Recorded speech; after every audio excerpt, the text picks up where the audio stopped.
Right, everybody, welcome back to another episode of What the Devil, episode 49? Yes, 49. We are back here today. Obviously, I'm joined by Marcel, and we have a special guest with us here today. We've got the YouTube sensation, Alice Talks Footy, with us today. It's a pleasure to have you, Alice. So we're going to be talking a lot about the transfer window. Obviously, it's the final week coming up now. We've got talking about the starting 11, because it feels like the best starting 11, everyone's best starting 11 changes every time someone plays well or badly. We've got the Europa League game coming up against FCSB, who I've only just found out apparently the name FCSB is because there's some sort of copyright issue with the club, that's actually something like that. That's a pretty fascinating story, you know, actually. Heard it from Andy Mitten. There you go. We're going to start off talking about the transfer window. So from the first 3 weeks, it's been kind of nothing really. It's been everything's obviously been about Rashford and Garnacho, but there's been low ball bids from Napoli. Rashford's not had a single actual offer. United have just kind of been sat there going, oh, for 3 weeks, and then suddenly out of nowhere, we kind of start negotiations with, is it Lecce? Lecce. Is it Lecce? Yeah, Lecce. Yeah. For Dorgu, and apparently according to what he's either Sky say he's flying today, people in Italy saying he's flying tomorrow, but it's done. You know, got the here we go from Fabrizio Romano. The Athletic have just confirmed it, £24 million fee. And I'm so excited for this signing because I think it solves multiple issues in our team. Yep. We've got, obviously everyone knows we've got the left wing back issue, but I think there's also a slight issue with the right centre back because kind of we keep swapping in terms of who plays there. Is it Yoro, who doesn't play there every week? Is it De Ligt, who's come off early at times in there? But I think getting Dorgu in puts Dalot back on the right-hand side for now, which allows us to play Mazwari back in the right centre-back position, which I was a huge fan of in the first week or so, Really the first good, like 3-4 games in Amorim. And yes, I personally don't know a lot about Dorgu, I've got to admit, but if he's playing in that left wing-back position, and if he is who he seems to be from everyone talking about him online, I'm so gassed with it. Then he's going to become the next Gareth Bale in the Premier League. Left back to left wing. Left back to left wing. You never know. I think he's got the same kind of profile, and he looks like a hard kind of running, powerful kind of ball carrying wide player. So you never know. He could become that. Gareth Bale was like a massive player for Tottenham, and if he could end up being the same, that would be interesting. So do you not see him as a long-term left wing back then? I think so, yeah. And then he can play on the right wing back side as well. So then hopefully that gets Ahmad in the 10 area for us. So that's what we kind of want cover for, so we can get Ahmad into the 10 areas, or have maybe Ahmad on the right wing back space and maybe have him on the left wing back, have both of them on the wings. Then you've got proper attacking wingers for whatever kind of it's for Ruben to kind of experiment with throughout the next chunk of the season. So, but no, Dorgu's an interesting player for me. Really I'm well happy with it. Yeah. Alice, what do you think? Yeah, like the versatility, as sort of we've touched upon, the fact that Mazraoui can go into right centre back, Dalot could go right wing back, and then obviously he can play right wing back. We don't necessarily have to go out in the summer and sign a right wing back. We can sign a left wing back and play him right wing back because he's played right wing recently a little bit for Lecce as well. And Amorim sometimes plays as we've seen with Ahmad and Kenda, left footer as his right wing back. Yeah. So it's one of those positions where Kirkes has always been the one we've sort of been linked to with Romano, Nuno Mendes, but I don't think he's going to come. We could sign one of those players in the summer because I assume Shaw and Malacia will both be moved on. Then we have two options for left wing back with Lyon potentially as the backup there to come through in the future. But you could have Dorgu right wing back, Kirkes left wing back, or you've got two options if one gets injured because of the curse with left backs and injuries at the moment. But it's just the versatility of what he offers. Right wing back, left wing back, probably left wing back, move Dalot or Ahmad to right wing back, Mazraoui to right centre back.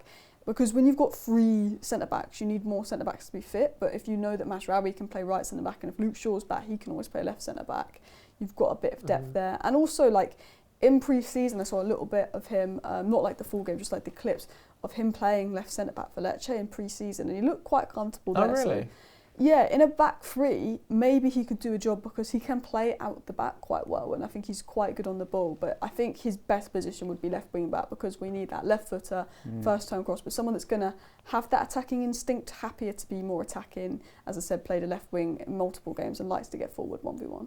Yeah, I think it's I'll first off start by saying I think it's ridiculous that it's taken more or less 18 months for Man United to finally address the left back / left wing back problem. I mean, like, since basically Erik ten Hag's start of his second season. I know we brought Reguilon in on loan, but that was always a short-term fix. It's ever since Malacia got that injury. Yeah. And then Luke Shaw was in and out, and obviously, Yeah. he played for us in February 2024, and then It's been a year since he last started for the club. There you go. So the fact that basically 18 months has taken for us to finally resolve that issue is not good, I'll be honest. But looking at Dorgu, there is a lot of positives. I do think he's a lot more on the attacking side of things. I think there might be some games where you go, maybe you don't start him if you're coming up against Salah or Saka. Maybe you do go with Diogo Dalot for now, just for that little bit of experience and know how to deal with those kind of players. Maybe you do.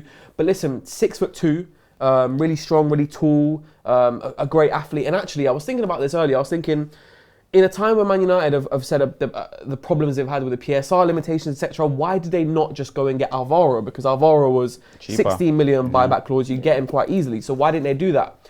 I think the biggest reason why is because we've spoken about how the athleticism and strength in this team is really low. That, when I look at Alvaro, when I look at Dorgu, that is the biggest difference for me in terms of those two players. Quality-wise, they're quite similar, but Dorgu's just a much, much better athlete. So it's exciting, and I agree. I think sometimes he can fill in at left centre-back as well. Maybe not straight away, but maybe over time, and Ruben Amorim will coach him into that. So it's an exciting signing, and also, we haven't got our pants pulled down on this. 25 million, I think we've done well. Yeah, and it's one of those where if it doesn't go well, it's not the end of the world. It's £25 million for a 20-year-old. You can probably move him on for something similar. So all round, pretty low happy. Wages as well. And Very I think low. with the January tax, players are always going to cost that bit more. And with United tax, they always cost a bit more. Yeah. So when you take into account the fullback market, United tax, January tax, 25 million base fee, low wages, sellable asset, it's pretty good. And the thing I like about it is it's not like an obvious big name, it's a profile. It's what does Ruben Amorim need? Physicality, technicality, an actual attacking-minded wing-back that can play as a winger, versatility. When you look at what they'd be looking at Sporting, if Ruben Amorim was still there, that is the profile. And I think that's the way we've got to do going forward, rather than spending 70 million on this player, 80 million on that player. We need to find those 30 to 40 million young gems that are going to fit the system. When we were playing, who did we play? On the weekend? Fulham, that was it. Genuinely, because that game's I've deleted from my memory. It was so boring. Yeah, horrible. But Garnacho started the last two games, and against Fulham, I don't know if this was just me seeing this or not, but he seemed to be playing a lot wider. I think it was quite compared to when he started under Amorim, playing in that 10 role. Garnacho was always quite far in. He seemed to start kind of drifting a lot kind of more on the left wide, which is obviously where we know he's better. Do you think that maybe with Dorgu being someone who's technically good on the ball, left-footed, everything, Amorim, let's say Garnacho doesn't go, or let's say Rashford doesn't go and is somehow back in the squad, or basically, effectively, we're going to be using wingers in that left 10 role because there's no other option. Amorim might use Dorgu in a similar way that he's used Dalot, in terms of that he could still invert into infield, so that whoever is playing at the left 10 feels more comfortable and plays slightly further out wide. Because it's happened a couple of times, especially in these recent games, is when Dalot's been playing at left wing back, he's come more inside, which allows the left 10 to push further out and play more on the touchline, which is what they're Rashford and I don't know why I'm saying Rashford as if he's ever going to play again. Garnacho. Who knows? That's Garnacho's strength. Yeah.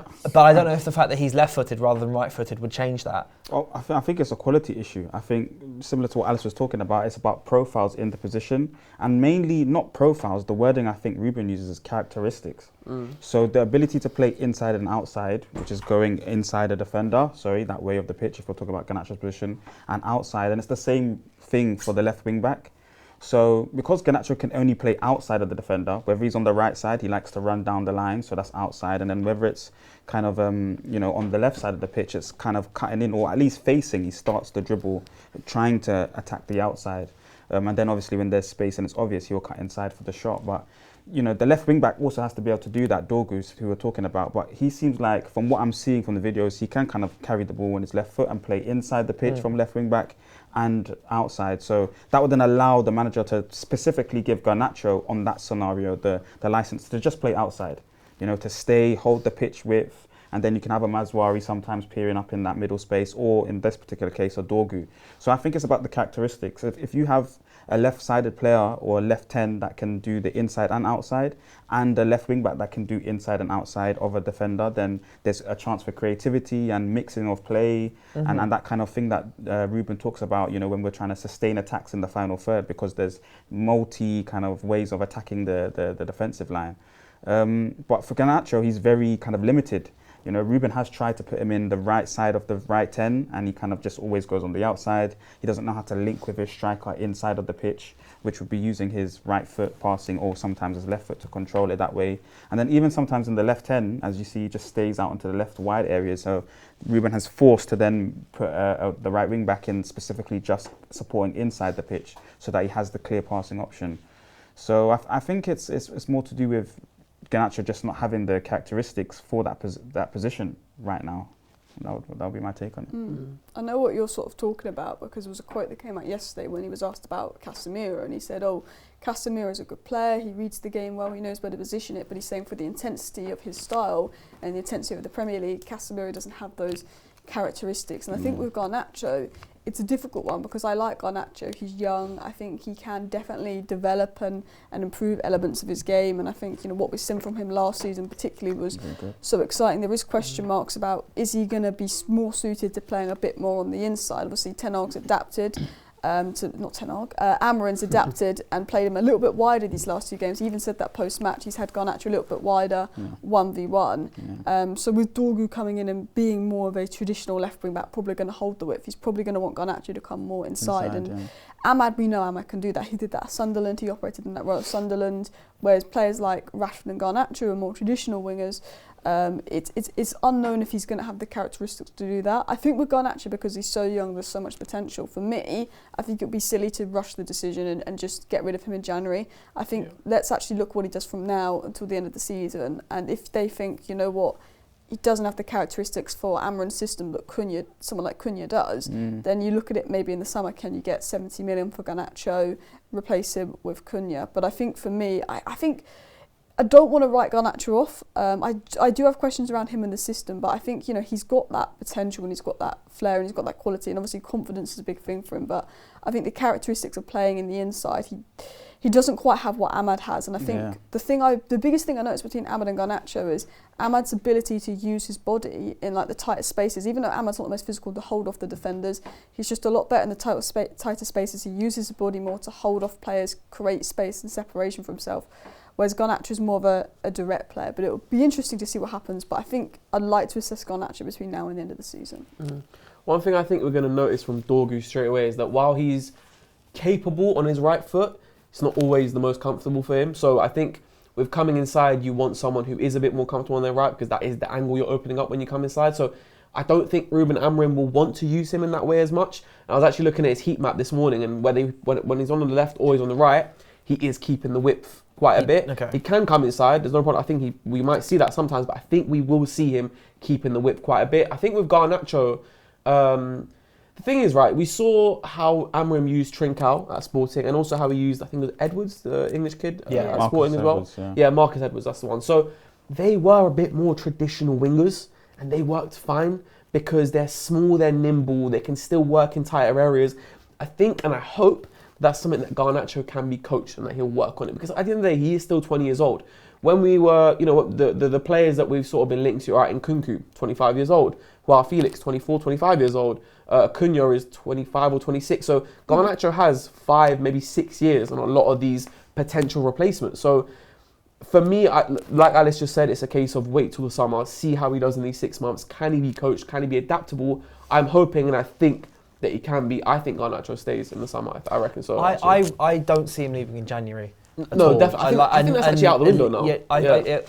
Because I see Chelsea trying to lowball us on the last day of the window, something like that. Or Napoli. They still haven't replaced Kvaratskhelia, and also their plan B, I think, was Adeyemi from Dortmund is staying at Dortmund this month. So Napoli actually don't have any. Well, plan C, I'm hearing potentially a man on the board right now. Tell apparently Napoli could go in for him, so that's something to. I feel like that's going to be a very open race. We'll definitely touch on that in a minute with Tell. But I don't see Garnacho leaving this month, and I agree. I don't think I'd see him leaving in the summer, because I feel like he's more likely to leave this month than the summer, because it's like I feel like we'd only sell Garnacho because we'd sell him this month, because it would be like, oh crap, we need some money. Right, okay, sorry, you're gone. If we then have, once this window passes, February 3rd is the end of the window, and then it doesn't open again until June, whatever it is, or July. We then have months to sort out other ways of getting the money that don't include selling Garnacho. So I feel like he would have been more likely to leave this month.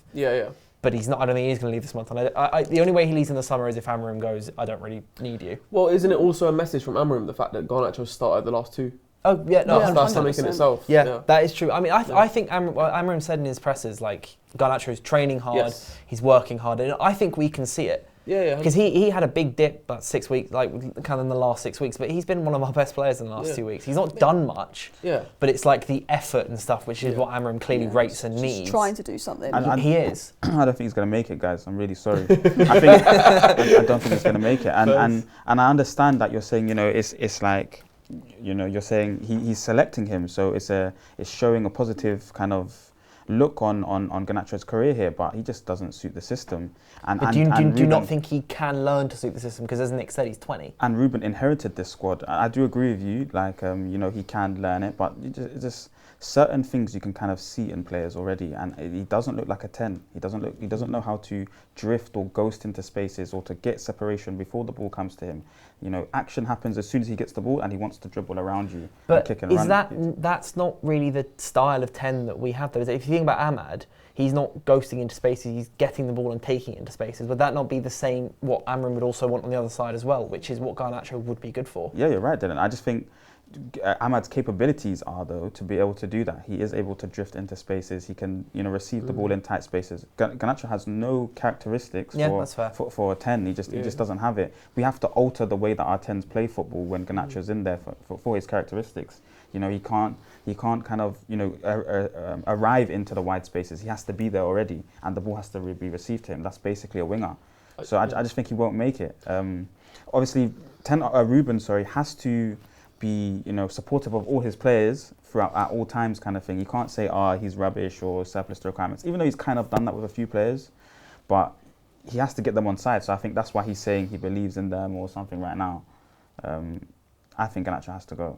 I agree. Sorry, I agree with a lot of what you're saying. I think the question for Amorim is does Garnacho's talent outweigh the problems that he may bring because he's not a natural number 10? I think that's the question that Amorim, in these next 6 months, has to answer himself and reevaluate in the summer, I think. It's just find it out. And the only way he can do that is by playing I think he wants to wait to the summer, Amorim. I think he's probably looking at it. The attack stinks right now. Like, it's not good. Like, versus Fulham was like, and like Rashford is basically gone. Antony is gone. To get rid of Garnacho, we're going to have to get a good replacement in. Whether that'll be Tel, whether that'll be Cunha, I don't know. January's very difficult. Who wants to come to United when we're in a bit of a mess? There's always that difficult bit. I think Ruben Amorim is probably thinking, I'm limited in bodies in attack. He's a young guy, he's got lots of potential, and probably wants to assess Garnacho to the summer before he makes probably any kind of decision on him, because I don't think, the way he was playing him, but even in his press conferences, he said he doesn't know what happened with Garnacho, but I think he indicated that it's Rashford he wants gone, Garnacho he wants to stay. But in the summer, I think, if he's being told, you can get 60, 70 minutes for Garnacho, the PSR, the benefits, the money you can spend to get this and this player in, he may look at it, but I think, I don't think he's in any rush to get rid of him. Just in kind of an on-balance decision. Yeah. I want to say one thing that I'm really liking about this window, so the two players that we're set to sign, it's Dorgu and also Aiden Heaven from Arsenal. My favourite thing about these transfers is they're left-footed players. The lack of left-footed players in our squad has been it jars me. Obviously, we all know that because of the whole left wing-back situation. But even then, kind of like the left 10, if the right 10, Ahmad's the only left-footed player who could play in that right 10 position, because Bruno's right-footed. Let's say Rashford is playing, Højlund's right-footed, Kobbie's right-footed. All these players are right-footed. At centre-back, we only have one left-footed centre-back in Martinez and 5 right-footed centre-backs. And Amorim this system needs a left-footed centre-back at left-back. And the fact that we've got 2 players who's left-back, because apparently Heaven's a first-team signing. Well, which apparently is a bit mad. Yeah, apparently That's like great. an understudy to Lissandro, Yeah. like sort of like getting little cameos maybe here and there, which is surprising. I thought he would be more in the mold of Sekou Kone, come in with the under-21s. But apparently, it was Academy Scoop who basically said, no, Yeah. I think he will be This is more great or news. less in and about the first I team, think, which is really nice. I love the fact that we've got another left-footed defender in Agreed. this squad, especially at centre back, Agreed. because it's just for me, it's been infuriating watching like kind of a back five of right-footed players. Yeah, Do you think that shows with Kokonki being the academy player that's making it on the bench the most? Like, he's 16, and I think as good as a profile he is, I always say there's a big difference between being a 16-year-old thrown-in and being an 18-year-old thrown-in. He might be 17 now, actually. Yeah, he's 17, yeah. Whereas with Heaven, he's just got that year and a half, 2 years experience on him. Slightly And he's different, made his debut. He made his debut last Yeah. season for Arsenal. He's played He's had a couple pre-season. first He team played minutes. pre-season. We played against him Yeah. pre-season. Yeah, we Did he play in Yeah. We pre-season? played against us. Yeah, Oh, all yeah, of yeah, them I played And I against. think it was and- Hoyland that stripped him for one, didn't he? Was it? First pass him for Or one. was that Yeah. in the 4 minutes before Hoyland got injured and blew Yeah. himself out for 2 Yeah. months? Yeah, but he was good other than the Hoyland moment. When Yeah, you're, he when you're was. young, Yeah. It's as much as Hoyland's had it rough in the last 2 months. It's never a bad thing if you lose a foot race against Hoyland. He's great, Yeah. yeah. Yeah, The guy's like he's the ball in front of him, and he can run the channels. He's a good player. Which is why he's even more frustrating, but that's Yes, a whole nother, that's a whole nother we conversation. will get on to that because the whole Hoyland thing. One thing I'll say about Heavens as well is keep in mind, so he initially started actually as like a forward player kind of, so that's like his origins as a kid. Really? And and then he moved into number 6 at Arsenal, which is why a lot of his strengths come from on the ball work. He's actually really good on the ball and really quite calm and composed on the ball. And then he got shifted back again into centre back because he grew to like, I think he's like 6'3", 6'. Yeah, he's really he's tall. a tall lad. Yeah. That's also another thing you said about both the players being left-footed. Both the players are physical specimens. They're athletic, they are quick, they are strong.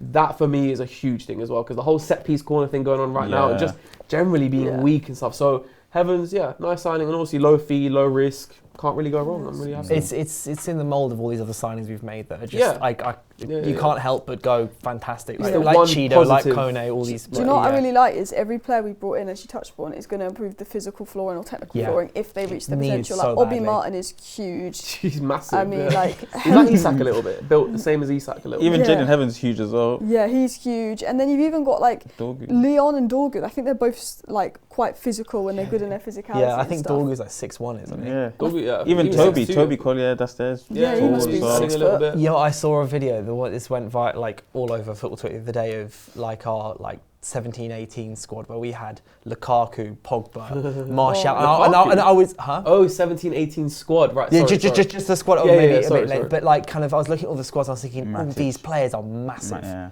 Under They're Mourinho. huge Yeah, like players. McTominay. And Yeah. then you had Matic. McTominay, Fellaini. Matic, Yeah. and even like Eric Bailly was hilariously physical when Shaw was fit and physical. Rojo. And just and Rojo as well, another good shout. The drop off in our physicality has been Those were the crazy. days where we could turn up to Man City and they would ball us out, but physically we could outdo We just them. stand there. Yeah. Yeah. Whereas now, whereas for the last 5 years, I think it'd be fair to say, we haven't been able to do that to anyone, really. We don't even have the technicality to make up for it. And I've always said like It's quite sad. clubs so like dire. Newcastle, Yes. the last 2 years under Eddie Howe, they'll take points off City, they take points off Arsenal, they take points off Liverpool, the 3-3. I said the reason Newcastle can go toe-to-toe with all the big teams is because they match them physically. Yeah. When it comes to not just like tall and strength, but ground coverage, they have the hardest working team. Like Anthony Gordon's one of the highest pressing wingers. Obviously Isak's a beast. Tonali, Bruno Guimaraes, even Longstaff when he was playing, he was like McTominay with the Their lungs. midfield's Mm. crazy. not Their like the fullbacks best. cover ground Their as fullbacks well. cover ground. Paul and Characteristics, Livramento. profiles. That's why, like, technically they've improved with Tonali coming in, but that's one of the reasons Newcastle can compete and are where they are, because in the Premier League, if you've got the physicality, it can get you so far, particularly in the big games. You just need that technicality to get, break down The those elite blocks. level, yeah. Yeah, like when they beat PSG, like what was it, 3-0, 4-0 in the 4-1. Champions 4-0, in the yeah. Champions Runners, League. good like, runners. That's Yeah, kind yeah, of, yeah. you're right. It's the kind of thing that can let you go toe to Although toe with everyone. Even if PSG you're played a inferior. 4-2-4 that day, and I have no idea why. They played Mbappe, Dembele, Ramos, and I want to say Mwani or Barcola all in the starting 11. I thought you're asking for it there. One thing I will say about Newcastle as well, I'm so jealous of their midfield three. Yeah. It's The Mariah, Tonali, and Joe Linton. Like, I know it's the like balance is brilliant, isn't the it? balance is brilliant, but also Joe Linton, like he was a striker like 4 years ago. Bro. Like, Yeah. how is he now like one of the most consistent central midfielders? I had in him the on. league? I had him as a future stars card in like the 20. Like was it FIFA 17 or FIFA Yeah, 18 or FIFA something? And he was like an 86 rated striker. Mad. It's like a Musa Dembele. Is it Musa Dembele for Tottenham? He was a player. Yeah, he was. Yeah, He used to be he a was good. forward at Fulham and then kind of drop back into CDM Yeah. I liked at him. Spurs. But finally, I want to touch on Tell. So you were talking before about how Garnacho is 20 and a lot of the players we've been linked to are 24, 25, 26. Tell's 19. Yeah, I know. So I know. if he's allegedly a replacement or potential one players we're monitoring, but has been the name in the last 24 hours that's been talked about if Garnacho or Rashford left. As we said, we don't think Garnacho is leaving, so therefore that would basically mean Tell would come in to replace Rashford. If we were to look at him, is there a bit of an issue there in that we'd be getting rid of someone who's 27 to replace him with someone who's 19, when already our front line is Xerxes at 23, Højlund at 21, Ahmad at 22, Garnacho at 20, and then him potentially at 19? Yeah, you know what? My scenario here is something is better than nothing. And that's my point of view with this. However, I wouldn't go for a permanent sale. I don't think we can even do a permanent sale. A 6-month loan I would be open to, but it's like you just said, it is one of those where you go, is that the best option? Because Højlund 21 not doing it, Garnacho a bit inconsistent here and there, 20, Ahmad is still young. So realistically, if you're going to bring someone on loan, do you go for someone a little bit more experienced? But then is that option even there? I'm kind of on the fence here, but also I think unless Rashford or Garnacho go, I don't think we'll do anything. So it's one of those where it's it really, really heavily relies on someone like Rashford going. If he does go, I'm open to it on a 6-month loan. He's clearly talented. The goal he scored against us in the Champions League was a wicked goal, if you guys remember. Goal. Yeah. The 4-3 game, His wasn't it? ball striking, from what I've seen, it's finishing, clinical, and we do waste chances, but again, it's so raw, and I think that's the problem. And we were linked to Dibbling, and they were saying, Dibbling will be 55 million. I said, selling on actually for 60 million and replacing him with Dibbling for 55 million would be just going off a bit of recency bias and all of that, because they would have the same issues. But Dibbling at Southampton, he has the odd bad game, but he's allowed to have that bad game at Southampton. You have that bad game at United, everyone's tweeting about you, he's a flop. You can have those bad spells. And I said, for me to replace Garnacho, again, I don't want to bring in someone loads older because this is such a young player, but if you could get 70 million plus for Garnacho, which is sort of taking into account his potential, I do think someone like Cunha, who's ready-made, could do that. I mean, if we're talking dream world, Rodrigo, Musiala, but we ain't going to get anywhere near them, let's be honest. So I would prefer someone more experienced, but if we brought Tell in, and let's say we ended up with Gyökeres in the summer, it's a little bit different, but I think we need 2 attacking reinforcements, one for the left, one for the striker, and one of them needs to be more experienced. And if I had to pick one with a bit more experience, I'd say probably the striker. Yeah, I think with Tell as well, there's a little bit of a profile confusion kind of thing.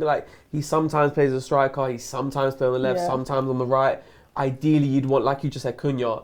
Cunha comes in, left side of 10, that's him, and it's done. Whereas with Tell, it's a little bit more experimental. You'd have to try see where he works best. Is that partly maybe because of his age, because he's not settled in a position yet? There is a bit of that. But then that also goes back to the whole them being young, not sure, inconsistent. Kind of I think that, please remember I said it first, guys. It's about characteristics. I think what we've got is a selection of players that don't have the right characteristics for our system. Whereas I think Tell will have some of the characteristics more suited than a Garnacho, than a Rashi. He can play both, again, on the outside and the inside. He's played a bit up front as well and on the left wing. But the way that he plays, it looks like he can play central areas as well and be creative in the half spaces. So I think it's all about the characteristics, especially if we want to sustain attacks in that final third and actually stay there and be creative there. The players have to have, especially in our manager's mind's eye, the characteristic to play there. What kind of style, when they think about the ball, on and off the ball, how are they thinking about the game? And I think Tell suits that profile perfectly. He would be a great option instead of a Garnacho or a Rashford. And you wouldn't be worried about the fact that would be young? Oh yeah, that's another thing as well. Yeah, we're built on that. If you're young enough, and if you're good enough, you're old enough. If you're young enough. Yeah, so yeah, if you're good enough, you're old enough. So at the end of the day, it shouldn't matter at all. So I do hear the argument that he is better on the insides than someone like Garnacho, because even when he is on the wing, he's not the kind of touchline winger to get the ball and drive at someone. He's a bit stronger, so he could bring the ball to feet a little bit better on the inside. So I do hear that argument. It's just the uncertainty around his age. I guess that's my only thing. I think we're going to move now on to building Amorim's, what is his best 11? Because I think we would have touched on this a month ago, and it would have been one starting 11 squad, and I feel like that's now that when I would have done a complete 180 because the players' performances keep literally like one player will be really good for a couple of weeks, and then we'll be gaslit about which striker's good, and then someone else will come on. Like Zirkzee will come on and have a great performance off the bench and do nothing for 2 games when he starts. Hoyland will come on and have a good game and then throw some biblical stinkers in the middle of that as well. So I should kind of pose the question or the task of building United's best 11 and. Starting with the goalkeeper, a month ago, we'd have gone, all right, it's Onana. But Bayendir's done well. Would he deserve a chance actually having a couple run games in goal in the Premier League? Just to throw it out there. Not for me. No? Yeah, no, I don't think so. Well. I hear the argument. It's not quite Romero. Like Romero, whenever he played, was really impressive. Bayendir had a few stinkers. Yeah. He was pretty bad against Spurs. Yeah, he was very bad against Spurs. But even in that Arsenal game, he still had a few moments where you go, ooh, I'm not sure about that. It's still Onana, but yeah, Onana's not helping himself. Do you think Onana's long-term? Yeah, he's gone long time. I think he'll be a Ramsdale. You reckon? He's the Bravo signing. He's the Bravo signing. I remember you saying this last year, actually. Yeah, you and Flexpo said that. Yeah, he's a Bravo signing for us. So and then we'll get our Edison afterwards. I think next summer. I don't think it can happen this summer. Is in 2026? I think summer 2026 is when we can look at replacing Onana, which is, it is what it is. I mean, ideally do 2025, but I don't think we can. Yeah, bigger priorities. Yeah. And what about our back three? So just talking about the centre-backs for now. Because I feel like we have to start Harry Maguire at the centre-back. I feel like that's almost a non-negotiable, or is it? Because I think he's been so good there. But I feel like De Ligt has also been pretty good there as well. And I like Mazraoui right centre-back. I'm with it. I would go De Ligt centre, Mazraoui on the right, Martinez on the left. That's probably my 3. You reckon drop Maguire? Not drop Maguire, but I just think like it's a squad game. It's a squad game. Yeah. So at the end of the day, he's 4th choice centre back, and he's always going to be 2nd choice centre back. And like I said ages ago, I think we need to give him a 3-year contract. You know, if for his kind of role, you know, when you have 3 centre backs, you need kind of 6 or 7. And if he's happy to kind of have this role of 4th choice, 5th choice centre back, he kind of needs to stay there. Really experienced, suits the position really well. Can even play a little bit of right-sided centre back sometimes if you're desperate. But, you know, it's a squad game. We play, 60 games this season now? Yeah. You really need Maguire's qualities, especially in both boxes as well. Yeah, but I want to keep him as long as possible. Let's say we were to be playing, I don't know, let's say we're lining up against Chelsea. Yeah, he doesn't start. But he comes on at the 80th minute, the 70th minute and helps affect the game. We've had a week's training, everyone's fit. Yeah, he doesn't start. He never starts. I don't have a preference between De Ligt and Maguire for central centre-back. I think Maguire is more suited to it in terms of who he is, because that's where he thrived at, like Leicester and even like, you know, England being in the back 3 at times. But I think because of De Ligt's age and the fact that, you know, Maguire's got 1 year left on his contract, De Ligt was pointing for the future, it would make more sense to put De Ligt there. The 3-4 games we didn't have De Ligt at centre-back when he was out for a bit, we conceded a lot of goals. So for me, it's like, I really don't care who's in the middle, but I think De Ligt would probably be seen as the first choice because of age. But I think it's quite rotational. And if you look at like City, they have Akanji, Ake, Diaz, Stones, even Guardiola could play centre-back. And they bought the new kid as well, the 20-year-old kid now as well. They have all those centre-back options. It's quite normal, I think, to sort of rotate around. Yeah. No, and as well, one reason as well for having De Ligt there is because it allows Mazraoui to be on the right, which we spoke about. That I do agree with, So to lock it in though, we'd have Mazraoui definitely as the right I think our best back 3 at the moment has Mazraoui at the right wing, because like the guy, so in the first 2 games against Ipswich and Bodo, I can't remember what the exact thing was, but I think he completed about 230 passes in those 180 minutes with about a 95% accuracy. Our build-up was so much better. He was so good at this our build-up was so good with him there, rather than I feel he's wasted at right wing back. No, you're right. I agree with you. What do you think about the low-up right centre back? I don't think he's a right wing back, and I don't think he's a left wing back. But I think he could play in the centre back positions quite well. I'm open to seeing him play there. Yeah. It's just obviously because we haven't seen it so far. I'm not sure, but with his attributes, I'm definitely open to for him. I would be happy to like it to be trialled, because for the rest of the season, like it's kind of I want us to win the Europa League. We've said this before. As long as we don't get relegated, I do not care what happens in the Premier League. Just win a couple games, figure something out, and win the Europa League. And FA Cup. FA Cup is what it is as well. Yeah, touch wood. I think he would be really good there. But the thing about Dalot is, much like the situation that Rashford and Garnacho find themselves in, is his best position is an area we don't have a player in anymore. So Rashford and Garnacho, their best position is wide left or wide right in the attack. Dalot, it's playing as a right back, not necessarily a right wing back or right centre back, but a right back. But we don't have a player who sits there anymore. Kind of the right wing back plays 15 yards forward. And me and Alice were speaking about this before, and she mentioned the whole Aaron Wan-Bissaka versus Dalot debate was Wan-Bissaka's great at defending, Dalot's great at attacking.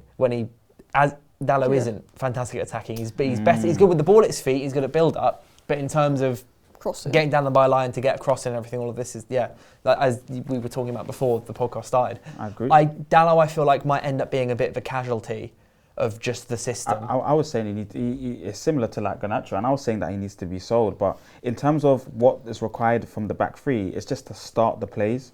So he could be someone that's good at starting the plays. He's kind of good enough to do the recovery plays going backwards. It could be like it's suitable for the right centre back. He can do similar to what Mazraoui is doing as well. So kind of like creeping into the midfield third when we're stuck in the opponent's half, and he's trying to do the kind of KDB kind of crosses that Mazraoui was kind of doing from those right defensive mid or right attacking mid half spaces. But I just think, other than that, he's going to be surplus to requirements. At the right wing back spot, like you was mentioning about earlier, you need a left-footed player sometimes. He could play at that right centre back role, maybe. But we have 3 other players who I'd rather play there over him. In the Mazraoui, Yoro, and De Ligt, I'd rather have him there. And at right wing back, we can sign a kind of 20-25 million player in the way that we've signed Dorgu for left wing back, who would be better at that role than Dalot. Yeah. And Dalot's worth, 35-40 million? We could get 35 million. Yeah. I'll be honest though, I disagree with a lot of that. Really? I think he's got a genuine chance at right wing back because no one has made it their own position. Obviously, Ahmad, you could say, but he's more of a 10. He's probably good future going to be a 10. I think there's a case to be made that he makes that right wing back his because you know what? Dorgu is good on the ball. He's got a whip on him, but I wouldn't. And he's coming from Serie A, keep in mind. I wouldn't necessarily say, technically he's fantastic on the ball and way better than Dalot. So if we're putting our trust into this 20-year-old kid who's good, athletic, quick, everything that Dalot already is, in my opinion, and you're kind of gambling on his ability, his technical ability to get up to scratch to the point where he is a really attacking outlet for us, I think Dalot is in the exact same boat. And also, availability is one of the best abilities. Like we all know that to be the case. He won Player of the Year last year. I don't count him out yet, not by any stretch of the imagination. Because also, if you're looking at potential targets in the summer, if you've got Mazraoui and Dalot who could both potentially play right wing back, do you go and sign a right wing back? If there's other positions which you might need more urgently. I don't know. I think Dalot is one to keep an eye on the right. I think he might be okay. And for now, we're going to put him at right wing back in the starting 11? Do you know what? I'm very mixed because I think for bigger games you'd want Dalot right wing back for the security. And I think Ahmad's best position is right 10, and that's where Ahmad needs to be next season, right 10. But right now, I'm happy to chuck Ahmad at right wing back because it just helps with the progression, the play, and everything. But I don't want him to be there next season. I think right now having Mazraoui at that as right centre back and Ahmad at right wing back is just the best of what we have. So let's say against an attacking team, if we're going to be playing attacking, we'll play Ahmad right wing back. If we're going to be defensive, we'll play Dalot right wing back. And then Ahmad at 10. Yeah. Okay, and then left wing back, are we all just going to put Dorgu in there? I think so. Yep. Like really? Yeah, it's a lot of pressure on the Gareth kid, Bale in disguise. By the way, I didn't say earlier, that's a huge comparison. I was gonna ask you, where have you got that from? Just in my mind. That's where it all comes from. It's just Marcel's brain works on a different level to the rest of ours. You're going to see it. I see people calling him the next Saka on Twitter as well, and I'm like... Is it? There's 3 next Sakas a year, I think, popping out at left, right and centre. I wouldn't want him to become another right winger that we have. I want a left wing back. I want a left wing back who stays at left wing back, man. It's like when we started Sancho to play right wing and he turned it into another left winger. By the way, how hilarious is it, right? That pretty much the day Dorgu is confirmed, Luke Shaw goes, lads, I'm good to go. I'm good to go. He's back in training today. Every time Luke Shaw is an understudy, he's never had an injury. As soon as this is what I was saying. Like we had the issues when Malacia got injured, because as soon as Malacia got injured, that like almost triggered Luke Shaw's injuries. But when Malacia's fit, Shaw's fit. Yeah. But same with Tellers. Remember when Tellers came in, Luke Shaw really picked up? It's the same thing. Luke Shaw's best seasons when Brandon Williams started playing, Luke Shaw came in and played to get back in the England team. He's Luke Shaw is for about 3 months a year, the best left back in the world. He needs to go in the summer though, man. He has I to know go. that's was the transfer stuff, but he needs to go in the it's I summer. like the him, end. but he has to go. Yeah. Can't stay fit. Yeah. Like, I think left centre back, Perfect. perfect. But Yeah. if Luke Shaw, you could guarantee that he could play 38 games a season. Brilliant.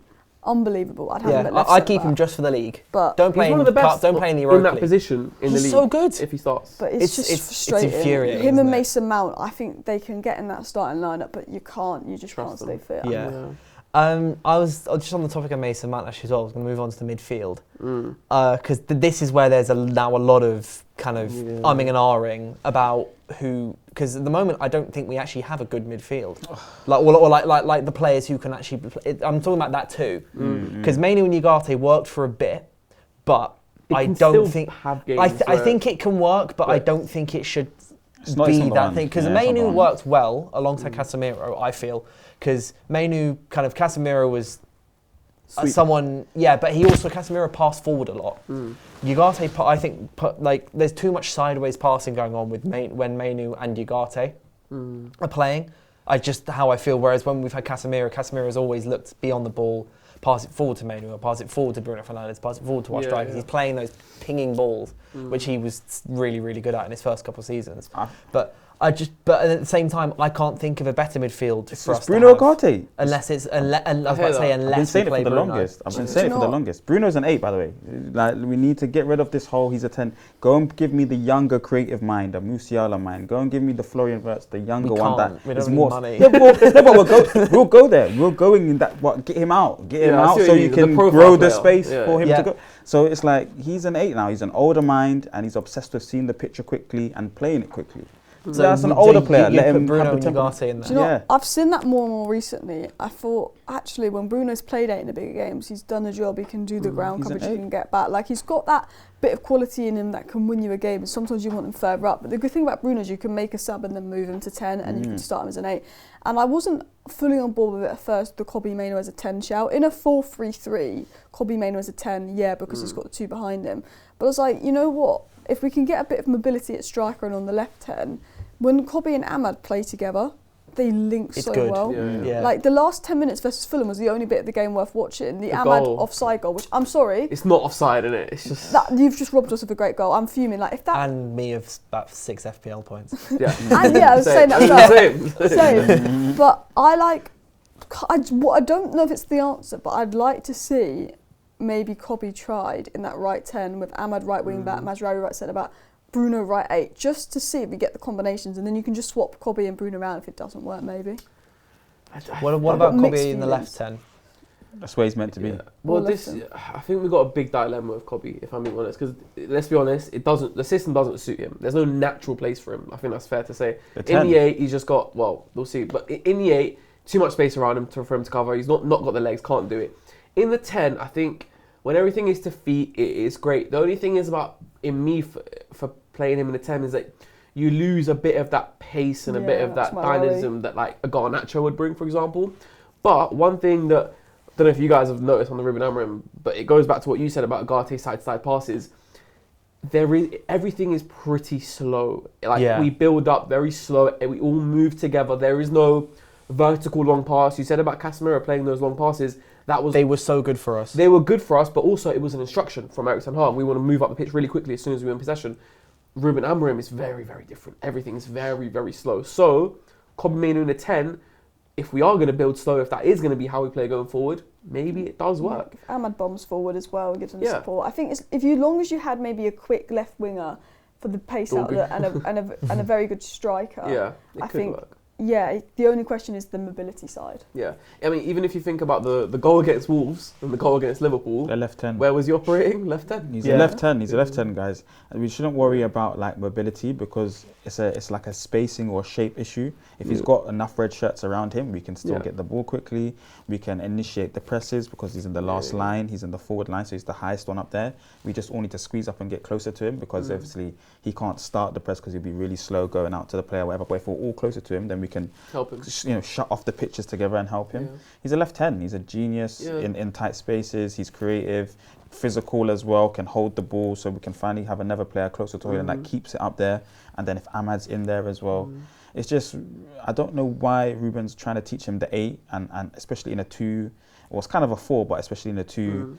I don't know. Well, I think Ahmad's played, sorry, not Ahmad, Kobe's played the 8 because there's not been much other option, but now we have Toby Collier. I feel like part of what we've needed to happen is just let Amarim kind of understand his players start off, and obviously he's got to play games in the meantime, and he quite clearly didn't want to throw in any sort of young player in the first couple of months because of how much of a mess it was. But I feel like Collier in the last, when he started against Rangers and when he's come on, he's been great. He's been a bit different to how I thought he would be as well. I thought he would be a little bit more of a Casemiro type, but he's great on the ball. Better than he gets credit for. I feel like he's been really, really good on the ball, and I feel like Toby Collier gives Amarim breathing space to try Mainoo somewhere else, because I don't think he was able to try Mainoo anywhere else beforehand, because he didn't necessarily have Collier to start with. But I feel like another midfielder I want to bring up that you've already brought up is Mason Mount. I know he's always injured, and it feels like he's always going to be injured. But on the assumption, the assumption that maybe he wasn't injured, I would love to see him in that left 10 as well. Same. He started against Arsenal, right? That's when he got injured last, right? Yeah. He was at City. Yeah. He was at City, left 10. Oh, sorry. He did his hammy after about 10 minutes. Yeah, and he was good to start with. He was good. He's so perfect for it. He is good. And it's so frustrating. And as well, the amount this boy presses and he can run non-stop. Yeah, it'd be crazy. Such a great asset for I think that's Ruben what Amorim causes his legs to go, because he just don't stop running. Yeah. Well, I mean, like, Bruno's kind of the same. Do you know what I mean? Bruno never stops. I think Bruno's made out of something alien, though. Yeah. But also as well, and I feel for Mason, and I feel for Martial, and I feel for Luke Shaw. Once you get muscle injuries, you're done. Your game's not the same. Reece James is happening to him. Lavia's so young, it's happening to him. Fofana. Well, it is a bit more knee and issues, Saka. But Saka's started. Saka's had a couple hamstring problems in the last 18 months. We'll see. Yeah. Michael Owen's always the one that comes to my mind. So true. He's spoken about how like he just was the complete opposite. Like, he was never the same player again. He could never run in behind again. So yeah, it is sad about Mason Mount, man. But when you think about it now, it's like 55 million, basically plus 5, potential 60 million. It won't be 60, it'll be 55. Yeah. It looks like such a bad signing now, doesn't it? Yeah. I wouldn't even say it's a bad signing. I think it's just unfortunate. We overpaid. Yeah, but that's what I mean. And wages too much. Yeah, but the injury, if it wasn't for the injury, I think he would have been a good signing, just where we'd overpaid a little bit. He's such a, like Amarim himself has even said, he's like, this kid is a proper footballer. This is what a footballer looks like. 100%. But yeah, sad. Yeah, I wouldn't put him in simply because we don't know. Yeah, we don't. We can only go based off a fit him. I'd love to see it, but but we don't especially if Mason Mount had someone like Dorgu around him, because Mason Mount's so good at the one-two touch football, playing someone in. If you've got someone like Dorgu running either inside or outside around him, beautiful. So then, who's number 10? Then Marcel, you're going Kobe. Yeah, I'm gonna say Kobe Ahmad is maybe our best 2 if we've got and Bruno then Ugarte. Dallo at right wing back. Yeah, Dallo's right wing back. Kobe Ahmad in our 2 10s, and then the strikers just pull it out of a hat. Xerxes. If they're not scoring goals, I'd go with Xerxes because he offers more. Yeah. If you're getting service in there and all of a sudden we're creating loads, maybe you play to Højlund, but I think Xerxes offering more. And I've always said with Højlund, back to goal, Xerxes much I don't know why he's doing it. It must be an instruction. No. But what we said about the slow build up, that is a part of a striker's job in slow build up. Because you're not going to run in behind because the ball's not coming to you. That's true. The only thing you can try to do is run in behind simply to stretch their back line. You can try that, but you're going to run offside more times than not. So he's also a bit of a victim of the structure and the circumstance of Ruben Amorim coming in, because it just doesn't suit his game. Although your careers did a bit of that at Sporting. Yeah. They were a bit quicker from what I've seen. So this is what I was about to bring up. Do you think if Amorim's instructing slow, deliberate build-up, that's a case of he thinks that's the best way to work with what he's got, rather than that actually being what he wants to do long term? That's how it's always been. I think they like Ten Hag said his best football was played with Martial, which we could kind of say is a slow build up or a false 9. So a striker that wants to come into the midfield line and then build our way into. Yeah. So and then under Ole, we've kind of started from the premise of our strikers being further back and then doing the 40, 50-yard sprints. It's never been a player that's like Jamie Vardy, that's right outside the net and doing tap-ins or in behind, little dashes to near post, far post. it's kind of been like that recently. I don't know why. It's always been a difficult job for a Man United striker to get loads of goals and stay in the box and have 30-yard shots. Like, they don't get a lot of the football. Do you think it's because we had players as well like Rashford that would thrive running off? Like Rashford played his best football with Martial running off him, you know. And I think Xerxes, the whole reason I think he was brought in is because Xerxes having Rashford running off him is probably, they thought, as a solution to get the best out of Rashford, which obviously with Rashford gone it sort of goes out the water. But I think it'll be interesting to see what's going to happen in the summer with Amorim. Is he going to go for that number 9 like Martial Xerxes with the runners off him, or is he going to maybe get in the wing backs, get in the midfielders, get in the left 10, so then actually we can play football that would maybe suit Hoyler more? I just think we need a bully. We need a bully Is striker. is that time done? Because you're talking about like a focal point 9. Like, no, Salah's not focal point 9. I'm talking someone like Osimhen or like Gyökeres, someone who's just like focal point 9. Like they like the goals. We need 20 from them, please. And you know the ball comes into them, and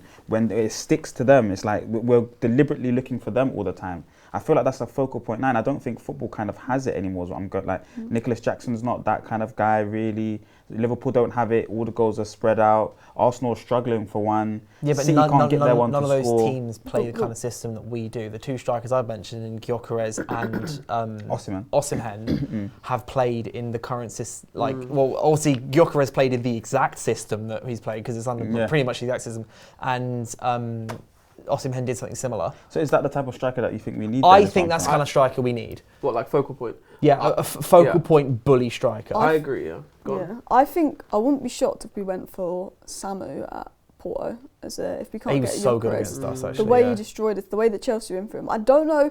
I want someone a bit more ready-made at striker because Xerxes and Højlund are young, but I wouldn't be surprised. Samu's like 22. If we go for that, Samu, John Duran, because Chelsea tried to sign those two players in the summer. Yeah. If we go that approach. My dream is, I say dream, I still want Osimhen.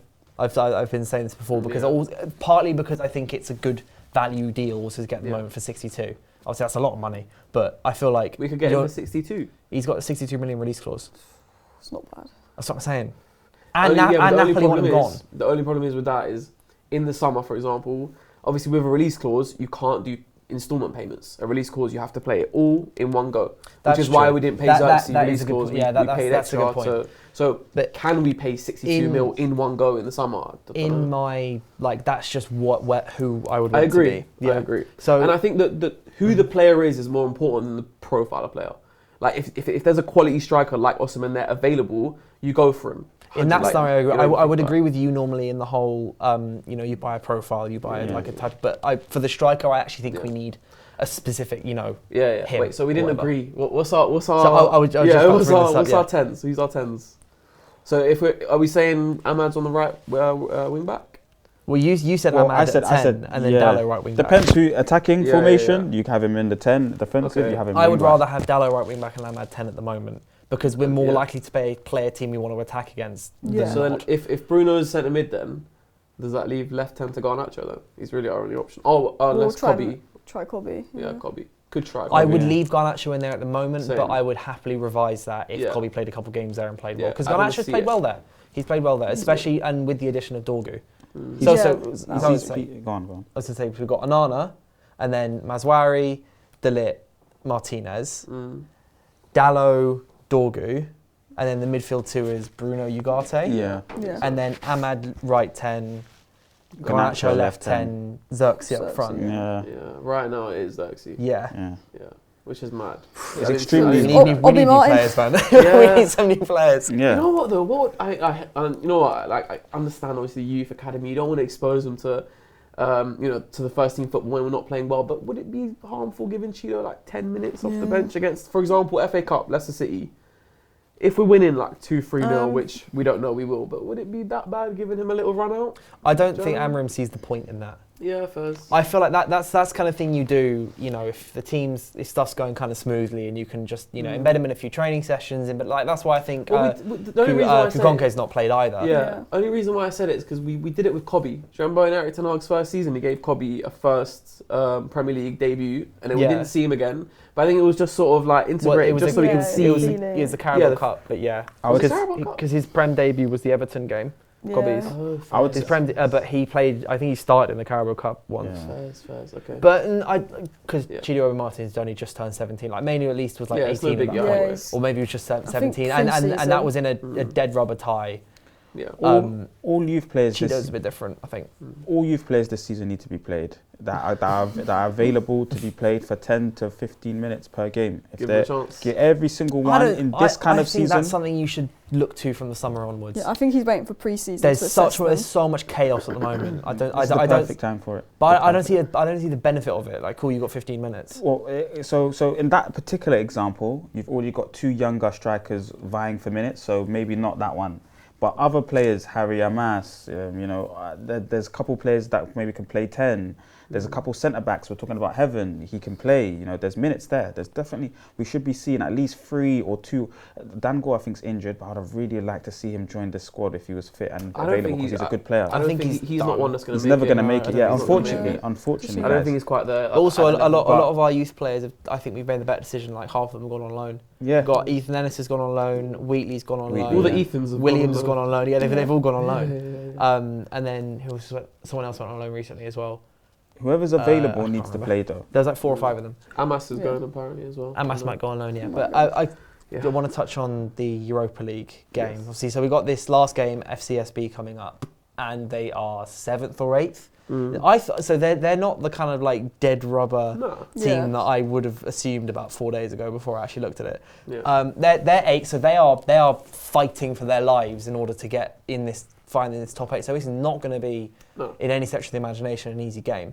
So on the subject of the 10s and the first team squad that we talked about, what's the best 11?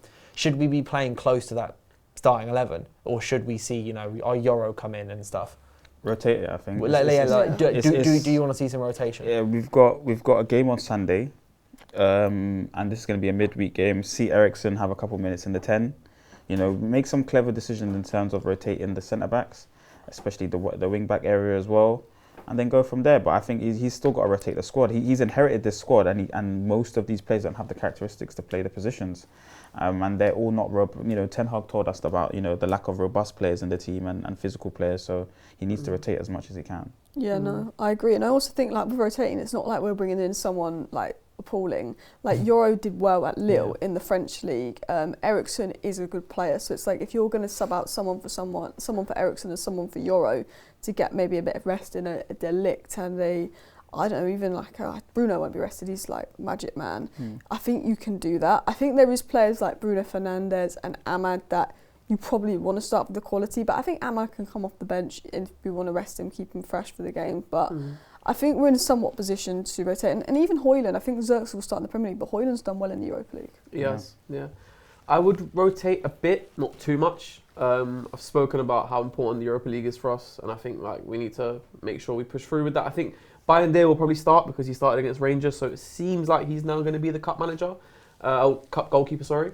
So I would rotate a bit, but ultimately an away game against Romania's finest, second in the league. So knowing us and sort of like the way we've faltered in the past, I wouldn't be too easygoing with it. Same. I don't know, to be fair, I can't say I know too much about the team, so I can't tell you if they're physical. So if they are physical, is Ericsson a bit of a liability, for example? I don't know the team that we're facing well enough to tell you that, but I would just be cautious with it. And I think Ruben Amorim will be cautious with it because he has said so many times, we need time on the training ground, The 2 best performances we've seen on the Amorim, Liverpool and Arsenal, were both when we had 1 week to prepare for those games. So I think he'll see those 2 weeks in, is it February when the playoff games are, as really important time for us to actually train. So I think he will rotate a bit, but not too much. And I think we'll see a mostly same starting 11, and he's hoping that he can get about half of them off after the 60th minute. Yeah, that's the aim. Yeah, but the thing that I've been astounded by in the last couple of days that I looked at is we've not scored a goal from open play in the first half since December the 7th. Everton. Was that Everton? Forest. We lost 3-2 to Forest. That's the last. Yeah, so we've only scored 1 goal in the first half of a game, and that was the Brighton penalty. So we've not scored from open play since the 7th of December, which is mental. That's a damning stat. Yeah, I've not seen much said about it, but yeah, that's a Yeah. Well, we can't even get shots on target right now. Never mind. Yeah, score but goals. it's the first. I think that's a big reason why we lose confidence. Is we don't score. We've We don't improved we off don't the score ball. early. Like off the ball, we've improved so much under Amarin. Yeah. There's less space. You know, we saw the Arsenal game, we saw the Liverpool game. But as soon as we've got to go to Southampton and Brighton at home, where you expect us to be on the ball, we're lacking. Yeah. So I think overall there will be. I agree with you, Nick. I don't think there'll be a lot of change. I hope there's not a lot of change, but I hope we can then make about 4 changes in the 60th, 70th minute. Take off people like De Ligt or Maguire or Ahmad. Ugarte, Ahmad, etc. Give him some break, man. He's But I was playing a lot going of to football. finally ask you score predictions. Go on, you first. If anyone we wants to don't- offer any score predictions, We don't keep clean sheets. I know we did against Fulham for the first time in months, but I'll go 3-1. I'll go 3-1 safe. Alice? 2-1, just because we don't like scoring goals at the moment. Yeah, first. Yeah, I'm going to go 3-0. Come on. 3-0 Big United. win. I hope I you're like right. I hope it. you're right. I was going to say 2-0. I've got faith in our clean sheet. Come on. I've got faith in a clean sheet. I reckon quarter or something will just falter and Yeah. concede. Like Oh, we always do. not if you've got Toby Collier on the line. Come on. Not if Yeah. you've got Toby Come Collier on the on. line. The big But, boy. thank you so much for all 3 of you coming today, especially you, Alice. Thank you for Appreciate that. for making the journey in. If you guys enjoyed, then please let us know. Leave a like. Remember to subscribe to United View. Follow Alice, who her socials will be at the bottom. Same with the other guys. Let us know what you thought about what we said. If you agree, disagree, listen on Apple Podcasts or Spotify if you can't watch on YouTube. And apart from that, we'll see you for episode 50 next week.